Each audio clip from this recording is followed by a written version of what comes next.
We discussed question 7 for A-level Pure Mathematics 3, paper 3 in May or June of year 2020.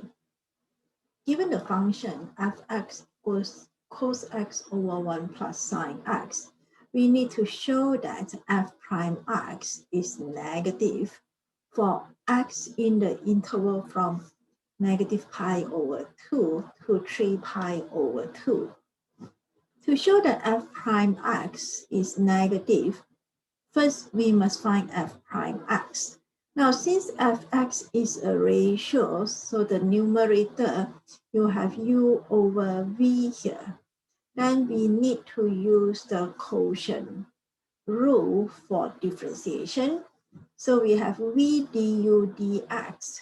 We hold 1 plus sine x, and then we differentiate cos x minus cos x, and then we differentiate 1 plus sine x. And all this is divided by the square of the denominator. So we have the square of 1 plus sine x in the denominator. The derivative of cos x is negative sine x.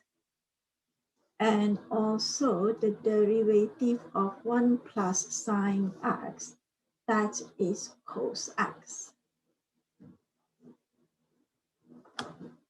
Negative sine x times 1 plus sine x, that is negative sine x minus sine square x. Negative cos x times cos x is cos square. The denominator remains as the square of 1 plus sine x.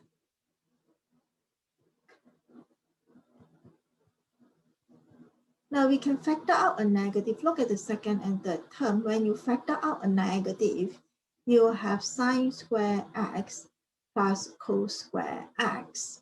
Sine square x plus cos square x is 1 from the fundamental identity of trigonometry. So we have negative sine x minus 1 over the square of 1 plus sine x. And we can factor out a negative. So when we factor out a negative, we have 1 plus sine x in the numerator, and the denominator is the square of 1 plus sine x. We can cancel that off. 1 plus sine x, this becomes a 1. So that f prime x is negative 1 over 1 plus sine x. We need to show that f prime x is negative less than 0 in the interval from minus pi over 2 to 3 pi over 2. Minus pi over 2 to 3 pi over 2 is actually the interval from 0 to 2 pi, excluding the value of 3 pi over 2. So we do not have the value of 3 pi over 2 from 0 to 2 pi, which is great, because if you look at the interval from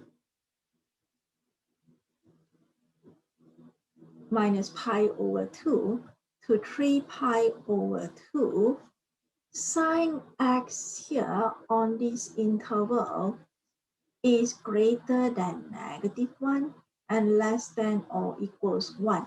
The reason 3 pi over 2 is not here is to exclude the negative 1 value for sine x. For f prime x, the denominator is 1 plus sine x. We can add 1 throughout. Then 1 plus sine x would be greater than 0 and less than or equals to 2. We do not care about 2 because we want to show that f prime is greater than 0. So we only consider this part. We see that 1 plus sine x is greater than 0. And then taking the reciprocal of 1 plus sine x must be positive as well. The reciprocal of a positive value is still a positive, but f prime has a negative. we multiply throughout by -1, -1 over 1 plus sine x. This must be less than 0. When you multiply an inequality by a negative number, you have to switch the sign of the inequality. -1 over 1 plus sine x, this is f prime x.